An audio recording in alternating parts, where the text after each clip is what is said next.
Assalamualaikum warahmatullahi wabarakatuh.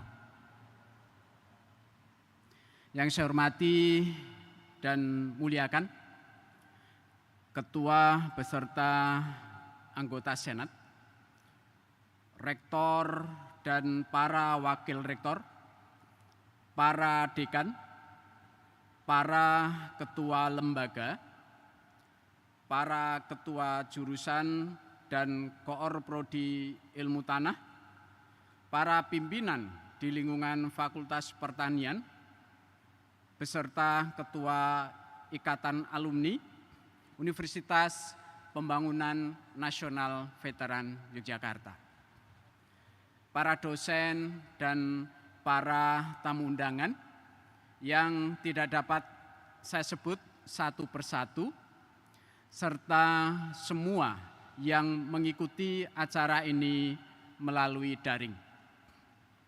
Pertama-tama dan yang paling utama, marilah kita panjatkan puji syukur kehadirat Allah Subhanahu wa Ta'ala atas segala nikmat dan karunia dan juga kesehatan, sehingga kita dapat berada dalam majelis yang mulia ini. Dalam majelis sidang terbuka Senat Universitas Pembangunan Nasional Veteran Yogyakarta yang sangat mulia ini, saya memberanikan diri untuk menyampaikan orasi ilmiah tentang bagaimana diffraksi sinar X dapat memberikan sumbangan terhadap pemahaman sifat mineralogi dalam tanah dan juga batuan. Dengan di hadapan saya para pakar, terutama di Fakultas Teknologi Mineral, yang memang scientific core-nya adalah mineral. Di samping itu, walaupun tanah yang secara rata-rata kedalamannya adalah 2 meter, namun tanah menempati hampir semua permukaan darat atau terestrial dari planet yang kita tempati ini. Sebagian besar tanah berkembang dari bahan mineral, yaitu sekitar 98% dari distribusi tanah di dunia, atau disebut tanah mineral, yang mempunyai kadar mineral lebih dari 95% dari total padatan tanah. Bahkan tanah tropika dengan laju perombakan bahan organik yang tinggi menyebabkan kadar bahan organik dalam tanah relatif sangat rendah.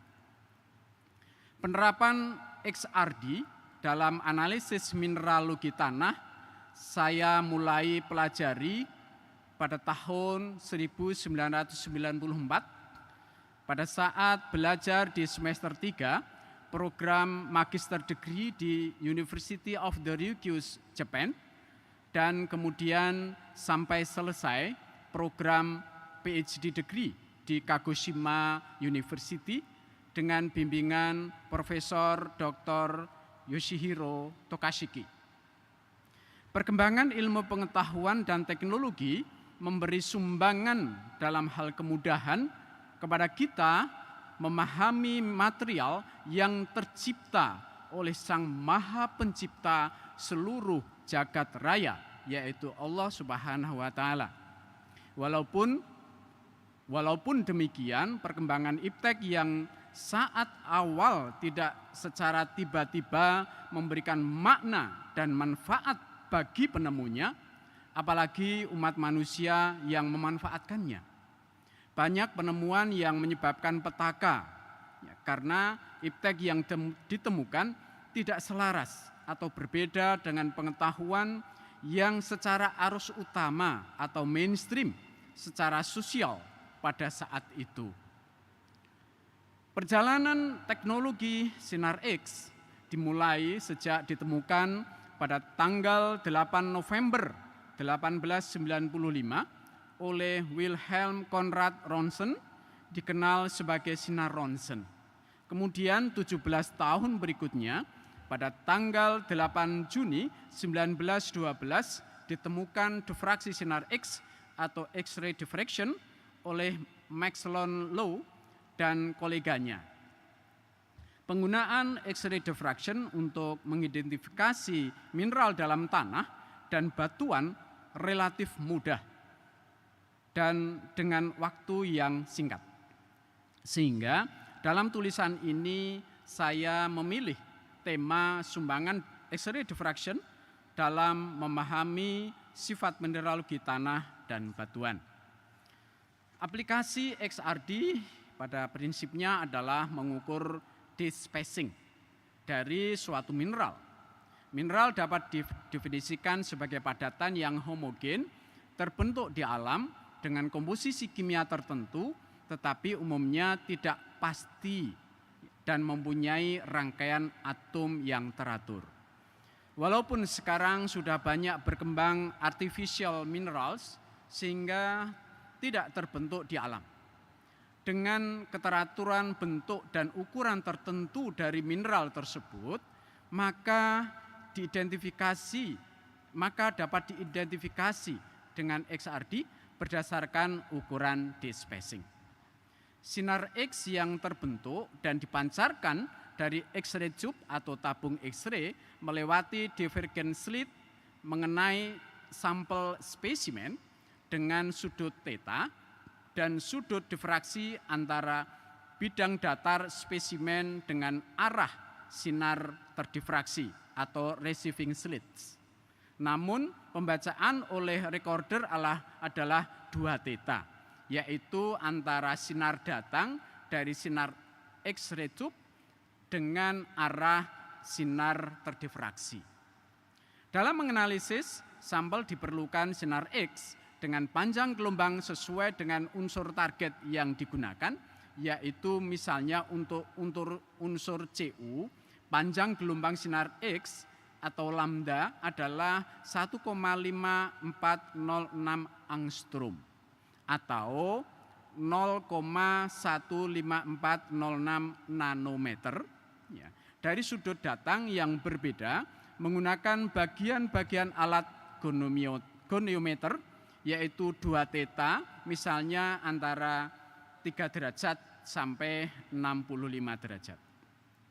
Sinar X yang terdifraksi direkam menggunakan recorder yang berupa data analog untuk versi yang lama, atau diubah sebagai data numerik atau untuk alat era sekarang.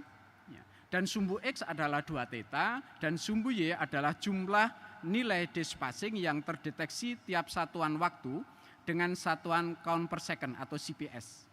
Kemudian pengelolaan data dengan menetapkan D-spacing dengan persamaan Bragg sebagai berikut.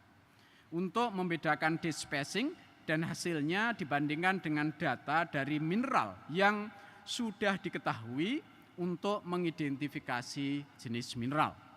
Intensitas dari peak atau dalam angka CPS yang terbentuk memberikan informasi kelimpahan dari mineral yang terdeteksi. Ketinggian peak ini dapat digunakan untuk mengetahui kelimpahan masing-masing mineral yang dapat disemi-kuantifikasi mendasarkan imbangan dengan mineral lain dalam sampel. Tanah sebagai bentukan alam berkembang dari bahan induk, yaitu dalam mineral maupun organik atau parent material yang dipengaruhi oleh iklim, relief, organisme, dan waktu. Oleh Jenny, tanah yang terbentuk adalah fungsi dari kelima faktor tersebut. Dengan beragamnya kelima faktor pembentuk tanah tersebut, maka tanah mempunyai keragaman sifat yang luar biasa banyak.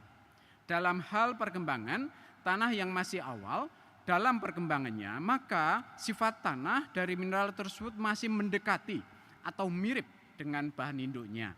Demikian juga setelah tanah berkembang menjadi dewasa, bahkan menjadi tua, sifat mineral dari tanah tersebut semakin berbeda dari bahan induknya. Kelimpahan mineral mudah lapuk seperti olivin, piroksin, Ca plagioklas dalam tanah dapat diidentifikasi sebagai tanah yang masih mempunyai potensi daya dukung yang tinggi dan sebaliknya. Secara umum, tanah-tanah yang masih muda mempunyai mineral mudah lapuk dalam persentase tinggi. Dengan semakin berkembangnya tanah, terjadi penurunan persentase mineral lapuk dan sebagainya. Sifat dasar dari tanah mineral yang dipengaruhi oleh jenis mineral lempung yang mendominasi. Mineral lempung Ca smektit dengan nilai KPK tinggi dan kation divalen Ca dapat mengalami agregasi sehingga menjadi stabil.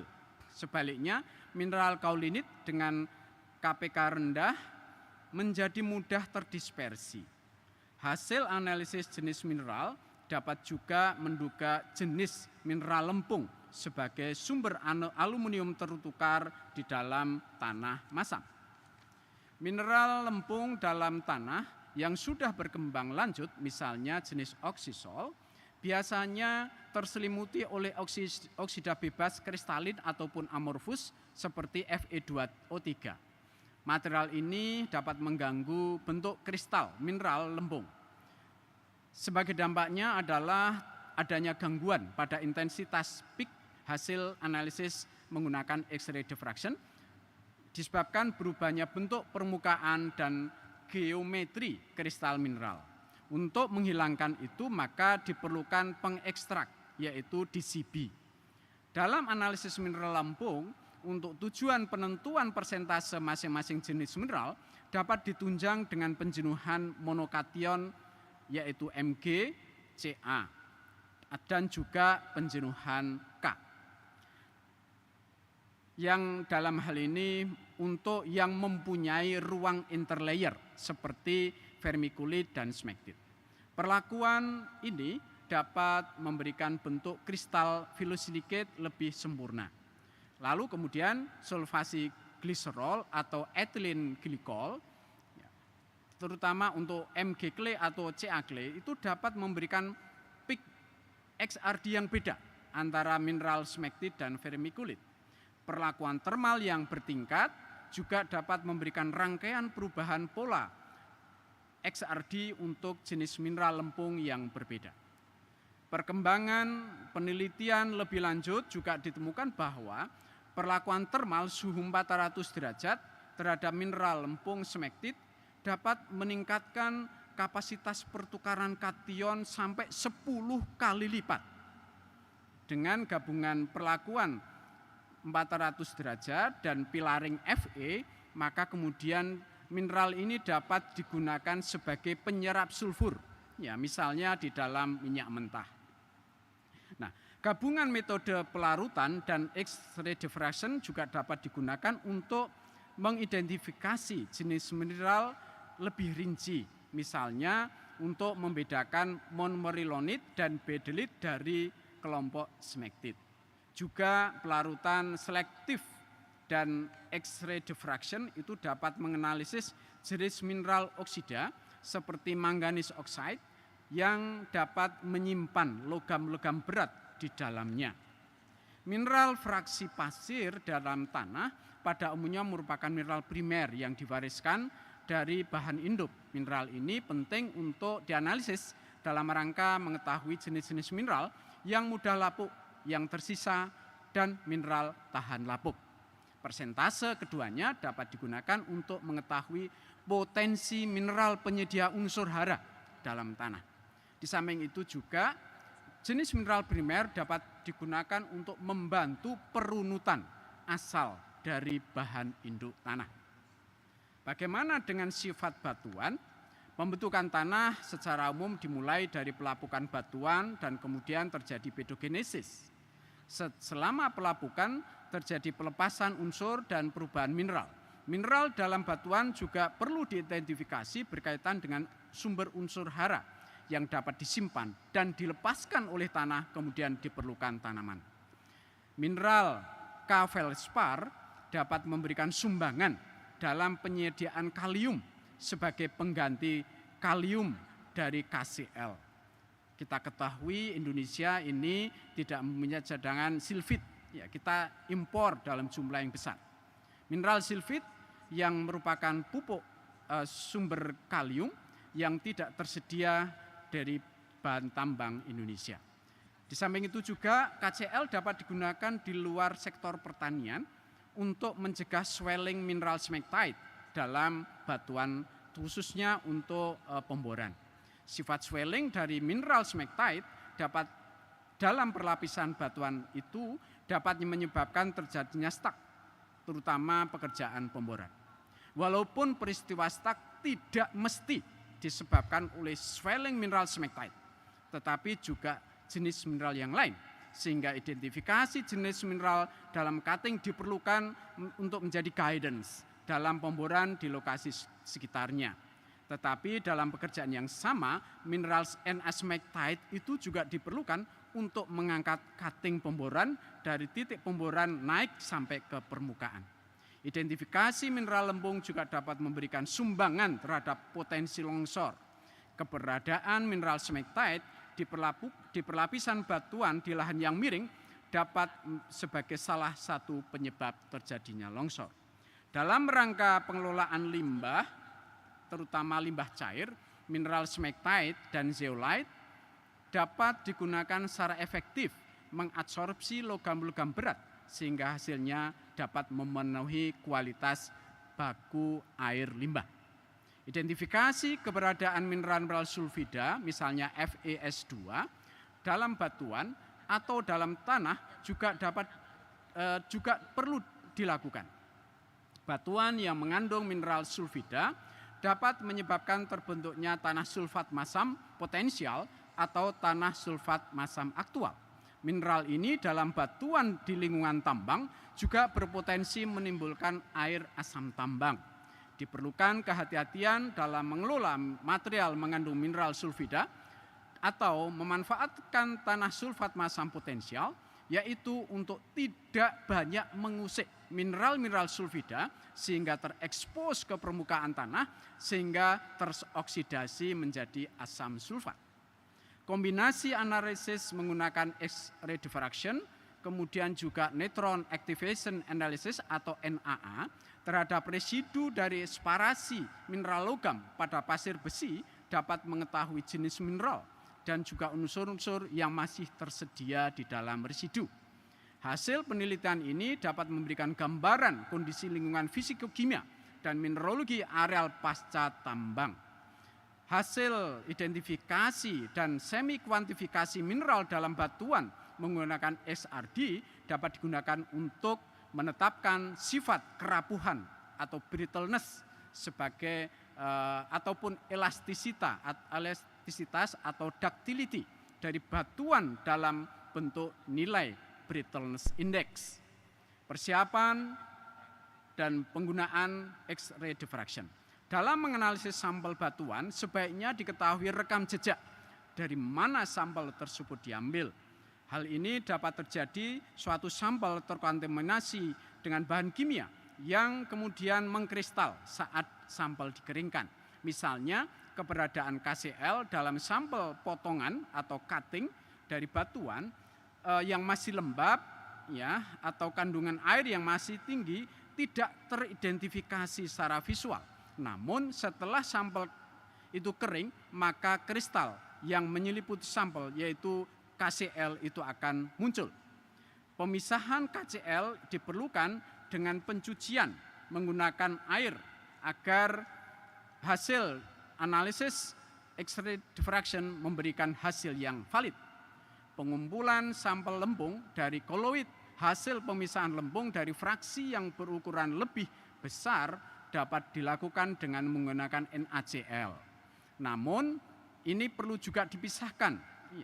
Jadi tanpa pemisahan NaCl itu dapat menyebabkan munculnya siflit dan juga mineral halit dari NaCl, hasil dari analisis menggunakan X-ray diffraction. Sampel mengandung senyawa organik, misalnya hidrokarbon, itu juga harus dihilangkan dengan menggunakan peroksida H2O2. Keberadaan senyawa organik ini di permukaan kristal dapat mengganggu identifikasi permukaan menggunakan XRD. Walaupun perlakuan peroksida ini juga dapat menyebabkan reaksi terhadap mineral oksida Mn. Ya kecuali kalau tujuan utama analisis adalah mengidentifikasi mineral-mineral Mn oksida maka tidak diperbolehkan adanya perlakuan peroksida ini. Penyiapan sampel dengan pemanasan juga dapat berpotensi berubahnya perilaku mineral.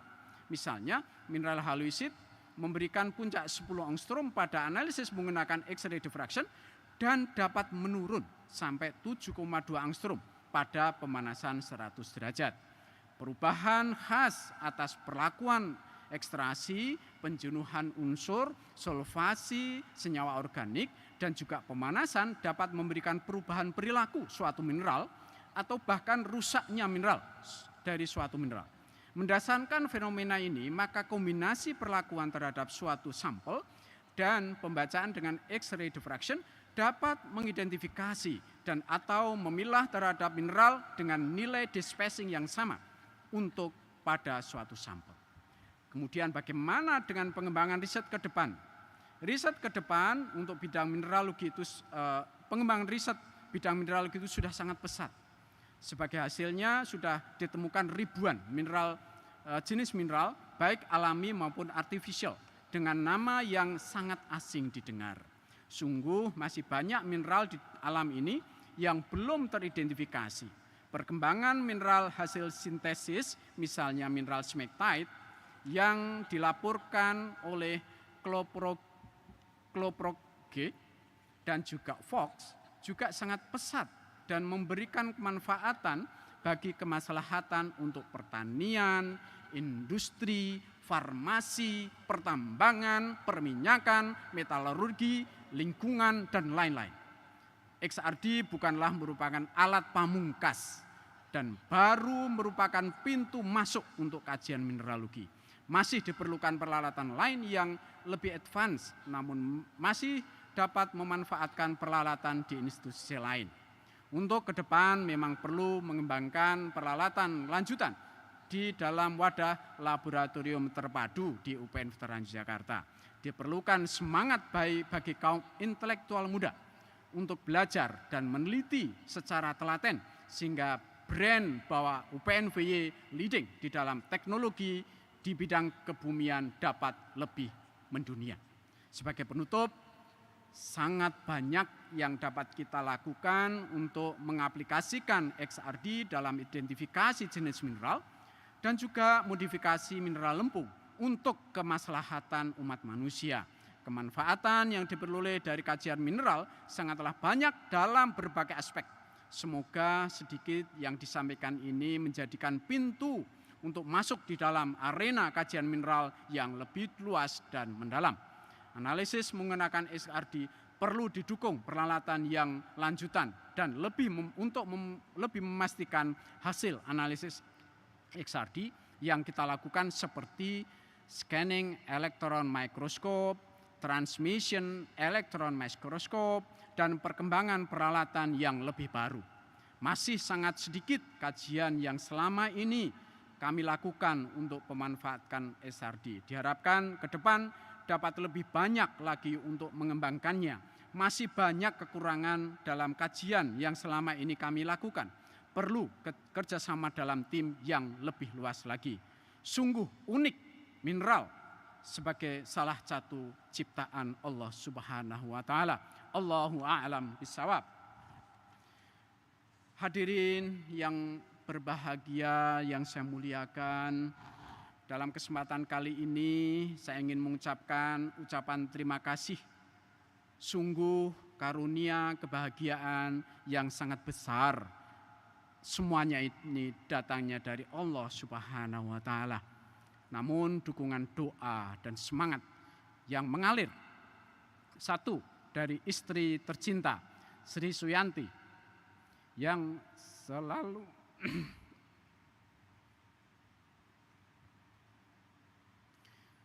menemani dalam suka dan duka, dalam segala dinamikanya.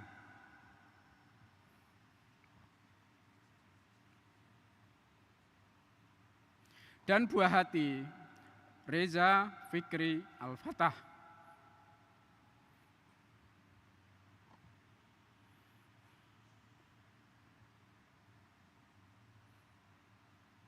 Pengajar di UM Bandung dan Faridzi Lukman Al-Fatah, Teknik Perminyakan UPN, menantu Ratna Sari Setianingrum, pengajar di UM Bandung, cucu Rayana Zara Al-Fatah, dan kakak tercinta Muhammad Soleh.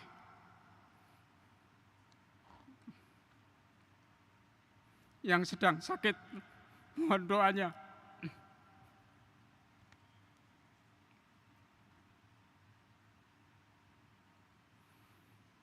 Almarhumah Ibu Siti Rodiah dan almarhum Bapak RW Tukiman yang melahirkan dan membesarkan saya dengan penuh kasih sayang.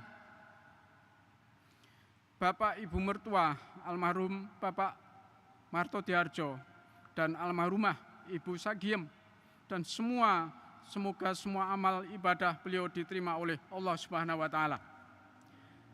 Rektor, Dekan Fakultas Pertanian, Kajur Agroteknologi, Koordinator Prodi Ilmu Tanah, dan semua pimpinan dan staf di UPN Veteran Jakarta beserta semua dosen, guru yang mengajari saya dengan telaten untuk memahami XRD dan metode analisis di jenjang S2 dan S3, Profesor Yoshihiro Tokashiki, dan juga pengundang saya untuk dapat belajar di University of the Ryukyus, Profesor Kazuhiro Oya. Sungguh jasa yang sangat besar bagi saya. Bapak Muhammad Derajat dan Bapak Dr. Ja'far Siddiq yang rawuh.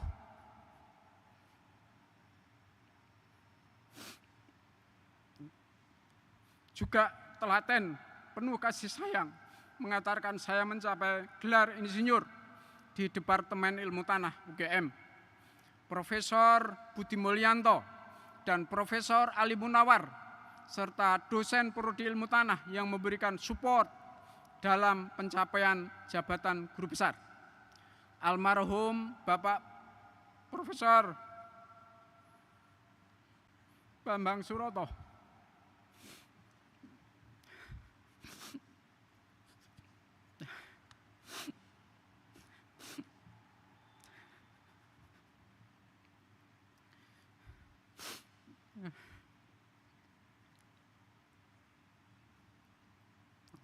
pendiri UPN Veteran Jakarta.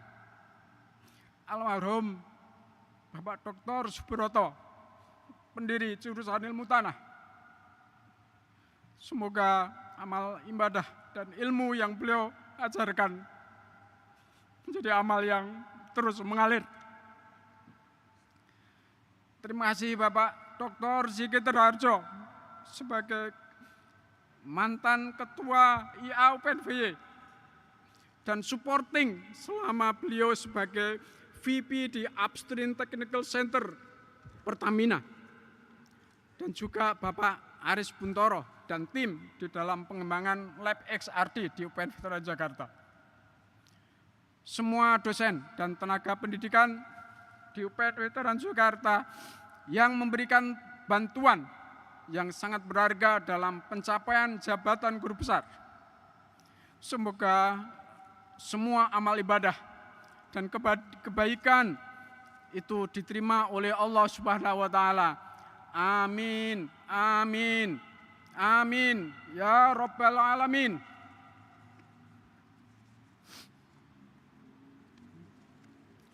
Banyak tutur kata saya yang saya ucapkan, saya mohon maaf sebesar-besarnya, dan semoga UPN Veteran Jakarta kemudian dapat melahirkan guru besar dalam waktu yang sangat dekat nanti.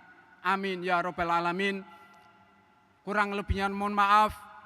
Assalamualaikum warahmatullahi wabarakatuh.